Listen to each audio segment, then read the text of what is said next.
আমার শ্বশুরবাড়ির সবাই আমাকে পছন্দ করত শুধু একজন ছাড়া। আর সে হলো আমার শাশুড়ি আম্মা। আমার শাশুড়ি আম্মা আমাকে কিছুতেই পছন্দ করত না।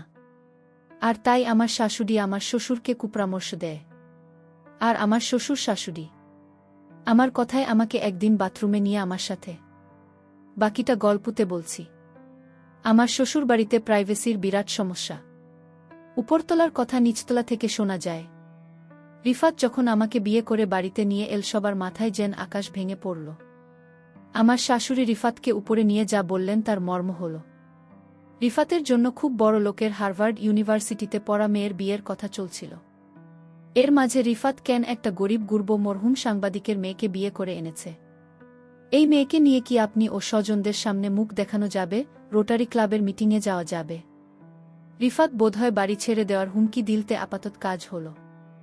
শাশুড়ি আম্মা তিতা ওষুধের মতো আমাকে কোনো রকমে গেলেন। আসলে শাশুড়ি আমার রাগ করাটাই স্বাভাবিক। গুলশানে ওনাদের এত বড় দোতলা বাড়ি, সামনে পিছনে বিরাট লন।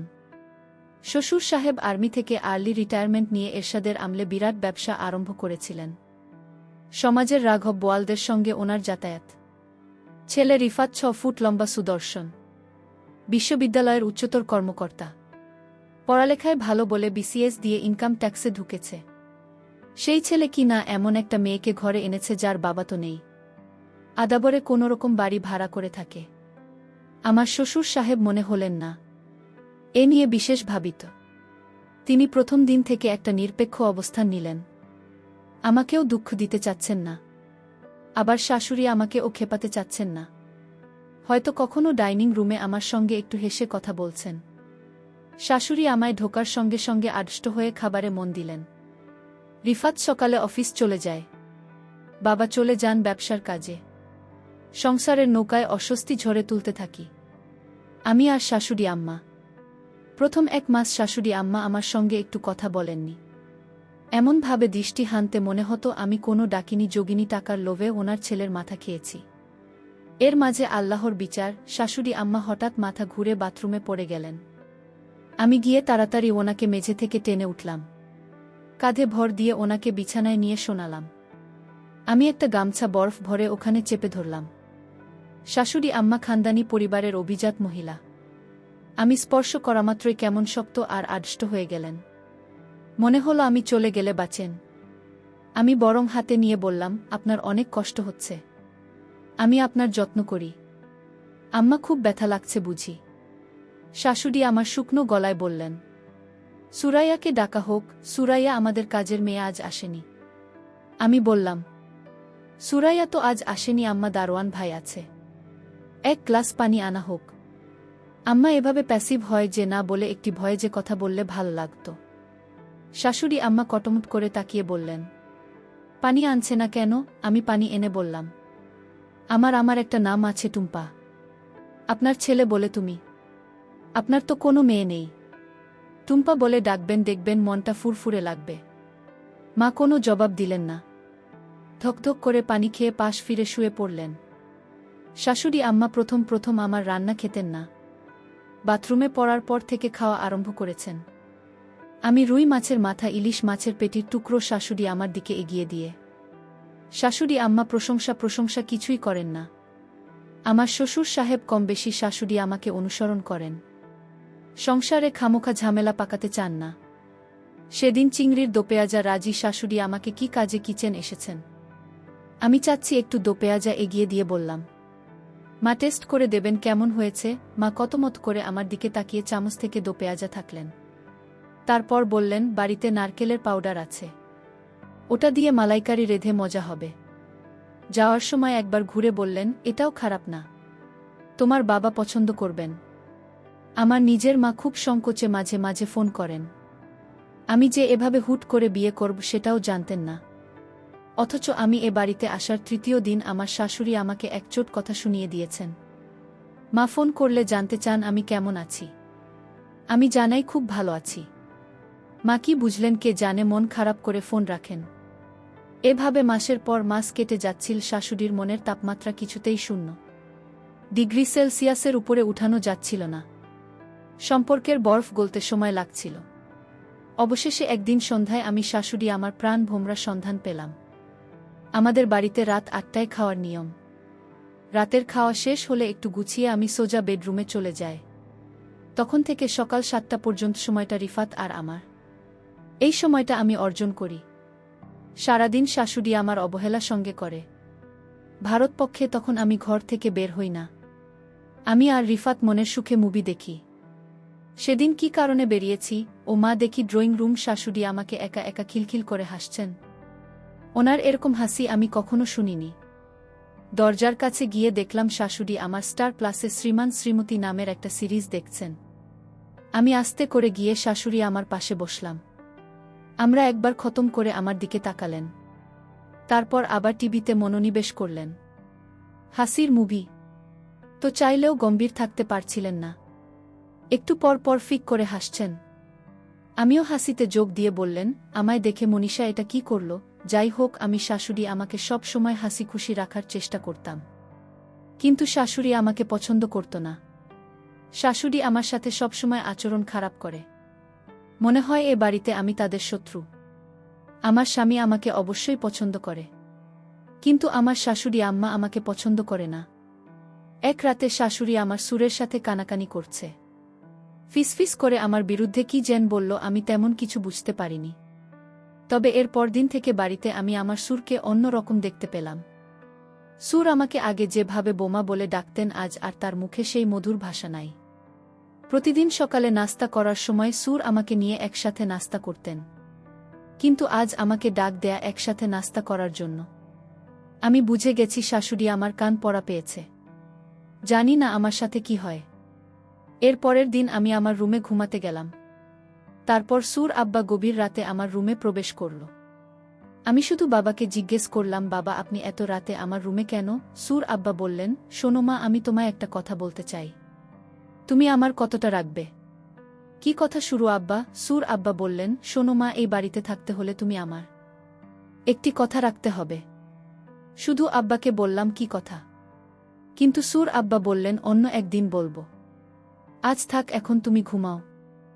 সুর আব্বার মধ্যে আমি এক অন্যরকম দৃশ্য দেখতে পেলাম, যা আমি আগে দেখিনি।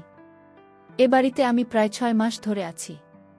আজ সুর আমাকে কি বলতে চেয়েছিল তা আমি জানি না। এর 2-3 দিন পর আমি লক্ষ্য করলাম সুর আব্বা আমাকে তার মনের ভিতর লুকায়িত কথাটা বলার চেষ্টা করছে।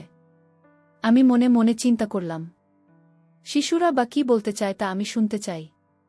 পরের দিন রাতে আমার শরীরে প্রচণ্ড জ্বর আসছিল, আমার খুব খারাপ লাগছিল। আমার পাশে কেউ নেই, একা একা রুমে জোরে আমি কাকরাতে লাগলাম। এমন সময় হঠাৎ সুর আমার রুমে প্রবেশ করল। আমি শুধু আব্বাকে দেখে চমকে গেলাম। আমি বললাম, সুর আব্বা, আমার শরীরে প্রচণ্ড জ্বর, আমার মাথা ব্যথা করছে। সুর আব্বা বললেন, মা, আমি তোমার মাথায় একটু মেসেজ করে দিই, তাহলে তোমার মাথা ব্যথা কমে যাবে। আমি বললাম, সুর আব্বা, আপনার কষ্ট করতে হবে না। আমি বুঝতে পারলাম শাশুড়ি যেদিন শিশুকে কানে কানে কিছু বলার পর থেকেই সুর আমার সাথে এমন ভালো ব্যবহার করছে। জানি না এটা কি ভালো ব্যবহার নাকি আমার সাথে অন্য কিছু হতে যাচ্ছে। যাই হোক, সুর আব্বা বললেন, মা, তোমার শরীরের অনেক জোর, তাছাড়া তোমার মাথা ব্যথা করছে। আমি তোমার মাথায় ম্যাসাজ করে দিই। আমার মাথাটা এত ব্যথা করছিল, আমি কিছুতেই আর না করতে পারলাম না। আর তাই সুর আব্বা আমার মাথায় মালিশ করে দিচ্ছিল। আমার খুব ভাল লাগছিল। আমার মাথা ব্যথাটা অর্ধেক কমে গিয়েছে। সুর আব্বা আমাকে বললেন, মা, আমি তোমার আর কোথায় মালিশ করে দিব?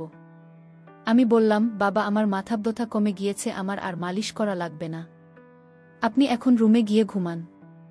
সুর আব্বা বললেন, ঠিক আছে বোমা, তাহলে তুমি ঘুমিয়ে পড়ো, আমি সকালে আবার আসব।